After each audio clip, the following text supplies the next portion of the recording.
I want to start with something you already believe, something so deeply embedded in your intuitions about space and reality that you have probably never once questioned it. You believe that if something exists, it exists somewhere. You believe that if a thing has a location, there is a place that is its center. You believe that if the universe began from a single point, that point is somewhere and everything else is arranged around it, expanding outward in all directions from that original location. This is not an unreasonable thing to believe. It is, in fact, the most natural thing in the world to believe. It is the picture that virtually every human being on Earth carries in their head when they think about the Big Bang. A cosmic explosion, a single point of origin, and space expanding outward from that point like the surface of an inflating balloon, with the center of the explosion sitting somewhere in the middle of it all. I want to tell you why that picture is wrong. Not slightly wrong, not wrong in some technical sense that physicists care about, but that does not matter for everyday life. Fundamentally, irreparably, completely wrong in a way that, once you really understand it, changes something in how you see yourself and your position in the universe in a manner that I think is one of the most profound shifts in perspective that physics has to offer. There is no center. Not in the sense you are imagining. Not anywhere. Not out there in the deep cosmos. Not near some distant galaxy cluster. Not at the location of the Big Bang. The universe does not have a center, cannot have a center, and the reason it cannot is not a limitation of our instruments or our knowledge. It is built into the mathematics of what the universe actually is. And once you understand why, the implications for what you are and where you are go somewhere very strange and very beautiful. Let me start from the beginning, because the beginning is where the confusion almost always originates. The Big Bang. The name itself is the first source of the problem. Bang implies explosion. Explosion implies a center point from which things fly outward. Explosion implies a location in space where the event occurred. And almost every popular representation of the Big Bang, every documentary, every illustration, every animation reinforces this picture: a bright point expanding outward with space and matter flying away from it in all directions. That picture is not just incomplete. It is the opposite of what actually happened. The Big Bang was not an explosion in space. It was an explosion of space. Space itself did not exist before it and then get filled by an expanding fireball. Space was created in the Big Bang. Space was part of what expanded. And when space itself is what is expanding, the concept of a center, a point in space around which everything else is arranged, simply does not apply. Let me give you an analogy, because the mathematics here is genuinely subtle, and I want to build the intuition carefully. Imagine the surface of a sphere, not the inside of a sphere, just the two-dimensional surface. Now imagine that sphere inflating like a balloon being blown up. Every point on the surface of that balloon is moving away from every other point. If you put a dot on the balloon and watch it inflate, every other dot moves away from it. Not because it is the center, not because it is special, but because the surface itself is expanding uniformly. Here is the critical thing. On that expanding balloon surface, there is no center. There is no point on the two-dimensional surface of the balloon that you could identify as the origin, the place from which all other points are receding. Every point is equally the origin. Every point sees every other point moving away from it. The expansion has no center on the surface itself. Now, you might object, the balloon is a sphere. A sphere has a center.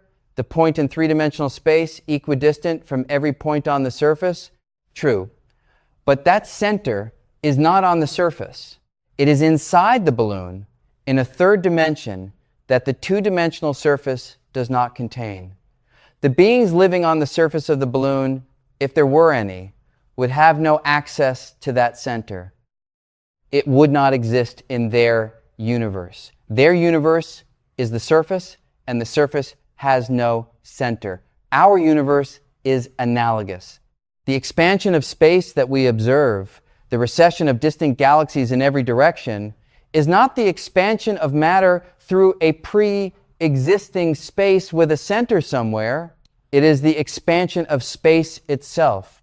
And just as the two-dimensional surface of the balloon has no center on the surface, our universe has no center in the space we inhabit.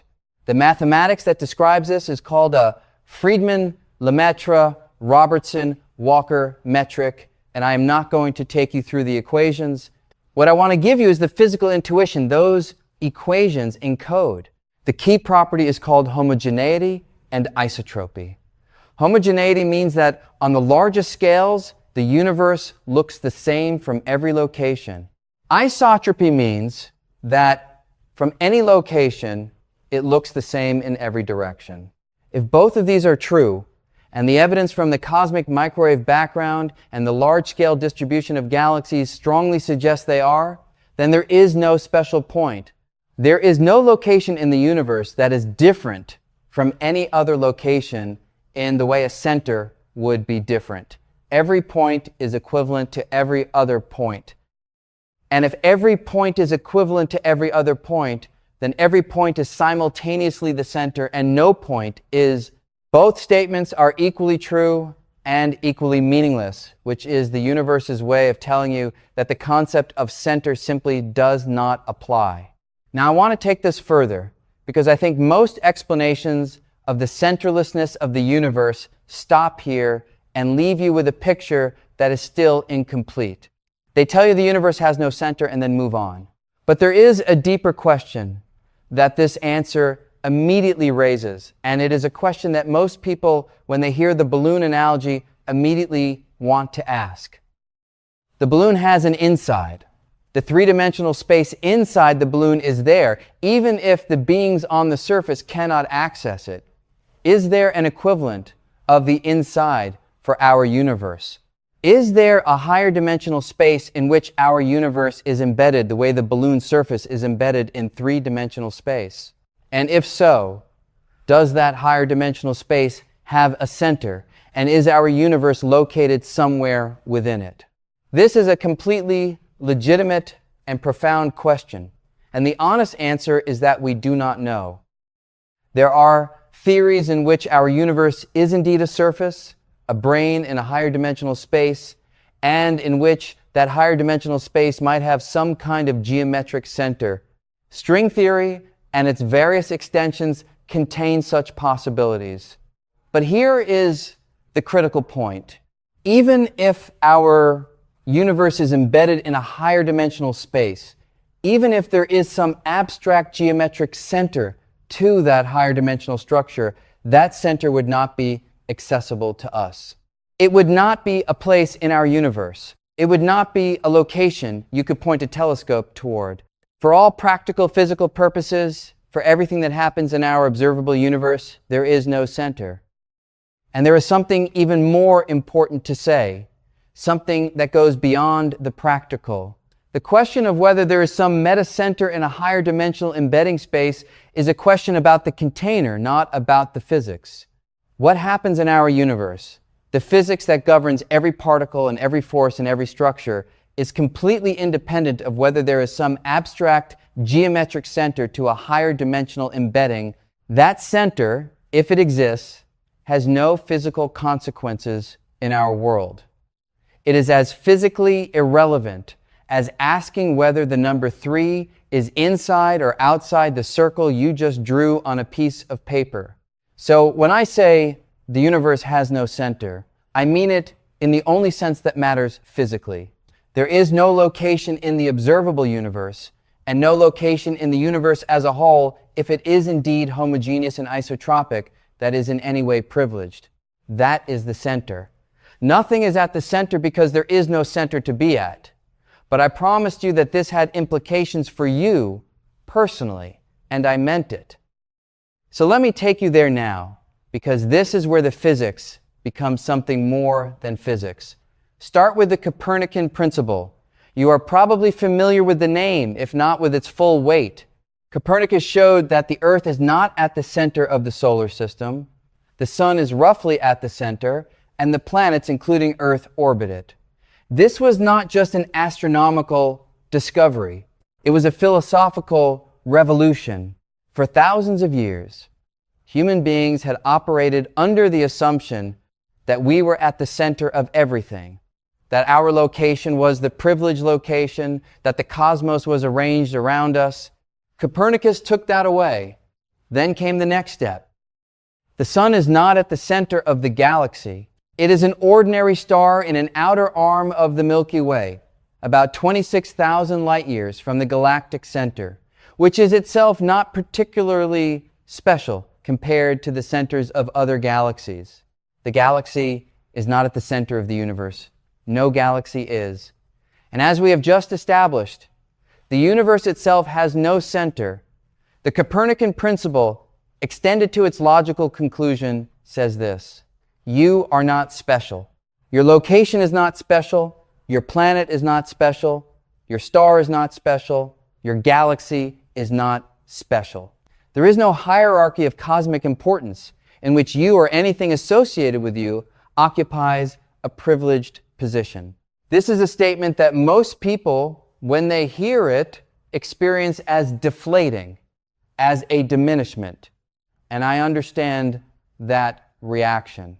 We are creatures built by evolution to care about our own existence, to feel that our lives matter, to organize the world around a sense of personal importance and meaning.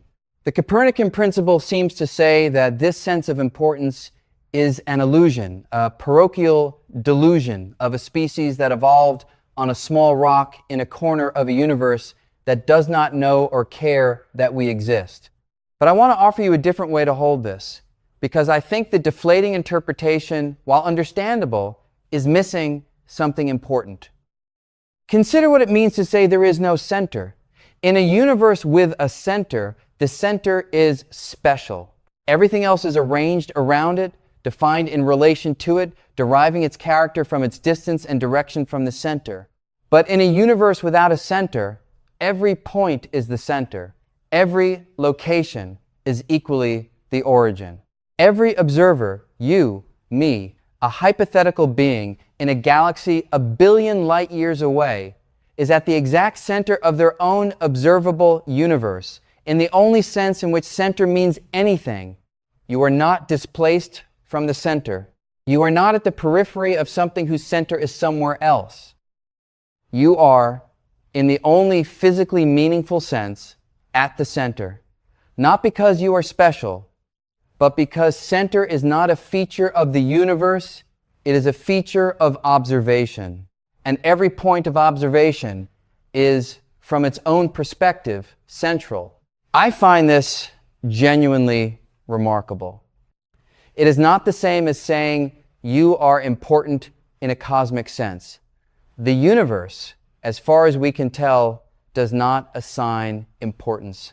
But it means that the structure of space itself does not relegate you to a corner, does not place you at a distance from the action, does not situate you at the wrong end of a cosmic hierarchy.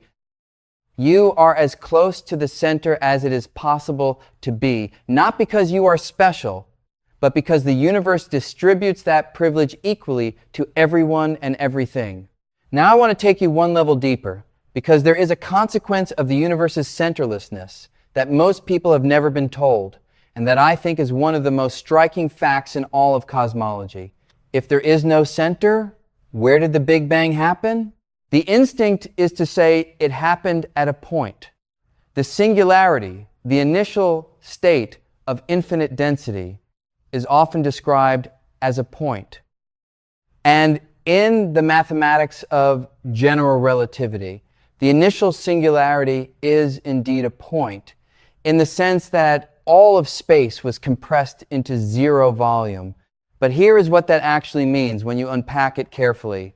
All of space was compressed into zero volume. Not a region of space, all of space. The Big Bang did not happen at a location within space, The Big Bang happened everywhere simultaneously because everywhere was the same place. The universe did not begin in a corner of a pre-existing space that it then expanded into. It began as all of space in a state of extreme compression, and that space expanded. The expansion did not carry the universe from a point outward into emptiness. The expansion carried every point in the universe away from every other point. The Big Bang happened here. It happened where you are right now. It also happened everywhere else simultaneously because there was no difference between here and everywhere else at that moment. The initial singularity was not a location. It was a condition. Let me press on this because I think it is important to feel the full strangeness of it. When you look at the night sky and you see the light from distant galaxies, you are looking back in time. The farther away a galaxy is, the older the light you are seeing. At the edge of the observable universe, we see light that has been traveling for almost 14 billion years. Light from a time when the universe was very young, very hot, very compressed. If you could look far enough, you would see the cosmic microwave background, the oldest light in the universe, the afterglow of the Big Bang itself. That light is coming from every direction. From the north, the south, the east, the west, equally from every direction. The Big Bang surrounds us. Not because we are at the center of the explosion, but because the explosion was everywhere, and the light from that everywhere is only now reaching us from the distances corresponding to the age of the universe. We are not inside the explosion looking out. We are inside the expansion, and every direction we look, we eventually reach the edge of what the expansion has allowed light to travel. This is the observable universe, not the universe. The observable universe, the sphere of space from which light has had time to reach us in 13.8 billion years. Everything beyond that sphere exists almost certainly, but its light has not reached us yet. And that sphere, centered on us, is not centered on us because we are special. It is centered on us because we are the observers. Any other observer, anywhere in the universe, has their own observable sphere, their own cosmic horizon, also centered on themselves. There is no master sphere. There is no cosmic edge that the whole universe is inside of. There are as many observable universes as there are observers, each one centered on the observer who observes it, each one a different slice through the same underlying reality. I want to dwell on that for a moment because I think it points towards something that is easy to state and hard to internalize. The universe is not out there, centered on something else, with you looking in from a distance. The universe is here. It is centered on the act of observation, and you are the act of observation, not in a mystical sense. In a straightforward geometric one, the observable universe is defined by what you can observe. And that definition places you at its center by construction. Every conscious being in the universe has this experience. Every one of them is, from their own geometric perspective, at the center of all they can ever observe.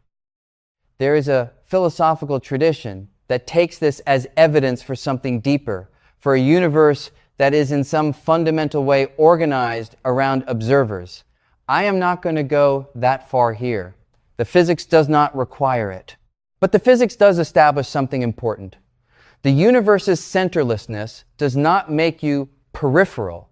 It makes you, in the only operationally meaningful sense, central to your own portion of it. Now I want to take you somewhere that cosmologists rarely go in public discussions because it involves a level of uncertainty that makes scientists uncomfortable. But I think it is too important to leave out. Everything I have told you so far assumes that the universe is homogeneous and isotropic, that it looks the same in every direction and from every location. This is called the cosmological principle, and it is the foundation of the standard cosmological model. But the cosmological principle is an assumption. It is a very well supported assumption, but it is an assumption. The evidence for it comes primarily from two sources. The cosmic microwave background, which is extraordinarily uniform across the sky with temperature variations of only 1 part in 100,000, and the large-scale distribution of galaxies, which, when averaged over large enough volumes, appears smooth and without preferred directions. But there is a subtlety. The cosmic microwave background is uniform to 1 part in 100,000. That means it is not perfectly uniform. There are fluctuations. Most of those fluctuations are well understood. They are the seeds of the large-scale structure we observe today. The fluctuations that gravity amplified over billions of years into the galaxies and galaxy clusters we see. But some features of the CMB have been puzzling to cosmologists. Anomalies in the large-scale pattern that are difficult to explain within the standard framework. There is a feature called the cold spot, a region of the microwave background that is significantly colder than average and larger than statistical fluctuations would predict. There is an alignment of certain multipole components of the CMB that seems to correlate with the plane of the solar system, which is suspicious, because there is no reason the large-scale structure of the universe should know about the orbital plane of the planets. There is a hemispherical asymmetry, a slight difference in the amplitude of fluctuations between opposite hemispheres of the sky. Each of these anomalies, considered individually, could be a statistical fluke. Taken together, they have been a persistent source of discussion and discomfort in the cosmological community. They have not been explained away, and they have not been confirmed as violations of the cosmological principle. They sit in the uncomfortable middle ground of anomalies that are real but whose meaning is unclear. I bring this up because it bears on the question of whether the universe is truly centerless. If the cosmological principle is exactly right, the universe is perfectly homogeneous and isotropic, and centerlessness is absolute. But if there is some large-scale structure to the universe, some preferred direction or asymmetry that goes beyond the standard picture, then the statement that every point is equivalent to every other point would be only approximately true. It would be a good approximation, but not a perfect one. In that case, the question of center becomes more nuanced, not center in the dramatic sense of a cosmic origin point, but center in the sense of the region of highest density, the location from which the large-scale structure of the universe radiates, the point of maximum gravitational influence on everything else. We do not currently have evidence for such a structure, but we also do not have evidence that rules it out completely. This is the honest edge of cosmological knowledge. We believe the universe is centerless, we have strong evidence for it, but we also have some anomalies that keep the question from being completely closed. And a question that is not completely closed is a question worth keeping in mind. But let me come back to what I think is the most important implication of the universe's centerlessness, the one that has nothing to do with anomalies or observational precision, the one that is about what the physics tells us about how to live. There is a version of the Copernican principle that gets misused. It gets used to argue that because we are not at the center, we are not important. That because our location is not special, our existence is not meaningful. That because the universe does not arrange itself around us, we are irrelevant to it. I want to push back on this strongly, not because it is emotionally unpleasant, but because it is philosophically sloppy. The argument commits a very specific error. It assumes that importance requires centrality. That meaning requires a privileged location. That relevance requires the universe to have organized itself around you. But the universe's centerlessness means the universe has not organized itself around anything. It means the concept of privileged location simply does not apply. And a concept that does not apply cannot be used as evidence for or against your importance. You cannot say you are unimportant because you are not at the center if center is not a real property of the universe. The very fact that made you think you should be at the center, the assumption that importance requires centrality, is the fact that the physics has demolished. What the physics actually leaves you with is this. You are at the center of your observable universe in the only sense in which center is a physically real concept. Every direction you look is your direction. Every boundary of the observable universe is your boundary, drawn equally in every direction from where you stand. The light that surrounds you, the cosmic microwave background that bathes you from every angle, originated simultaneously in every direction. You are not looking out at a universe that began somewhere else. You are immersed in a universe that began everywhere, including exactly where you are. That is not the same as saying you matter cosmically. The universe is too large and too indifferent for that claim to be supported by the physics. But it is the same as saying that the physics gives you no reason to feel peripheral. The structure of space does not exile you to the margins. The absence of a center means the absence of margins. There is no outside edge where the unimportant are located. There is no cosmic downtown where the important things happen and a cosmic suburb where you are situated. The geometry does not permit it. And there is one more thing I want to say, because I think it is the deepest implication of all of this, the one that connects the centerlessness of the universe to questions about time and existence and what it means to be a conscious being in this particular cosmos. If every point in the universe is equivalent, if no location is privileged, then the fact that you are here, conscious, observing, asking questions, is not something the universe required you to be. You are not here because the cosmos aimed at your location and produced you there. You are here by a combination of physical processes and evolutionary contingency that had nothing to do with your location being special.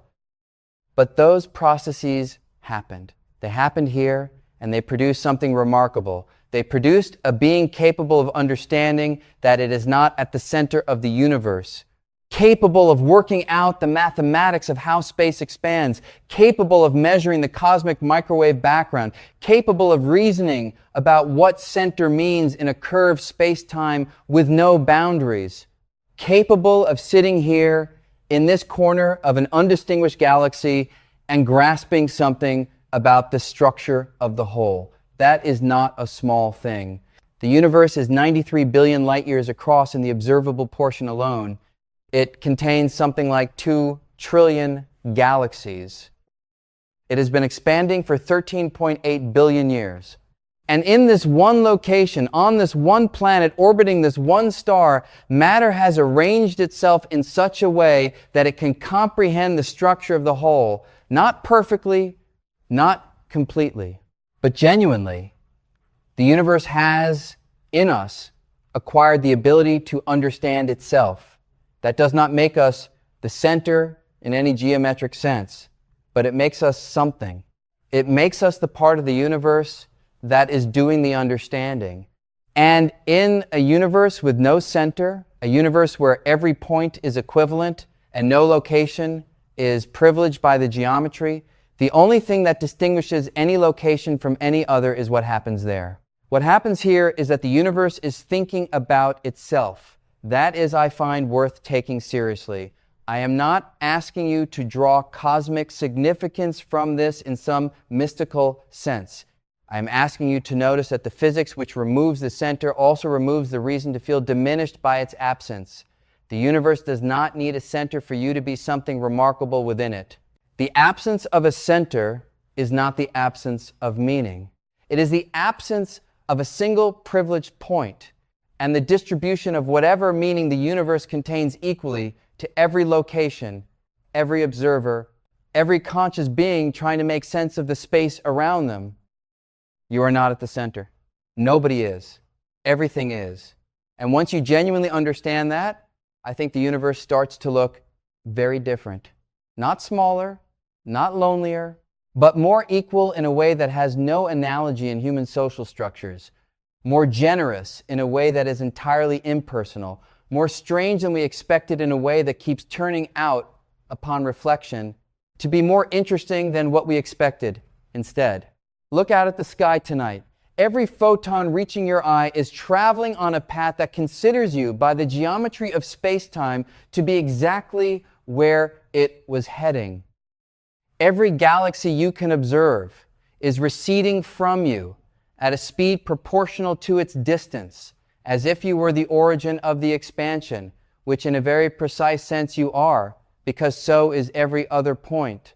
The universe is expanding away from you in all directions simultaneously. That is not a metaphor. That is the physics. There is no center out there somewhere that you are failing to be. There is only here.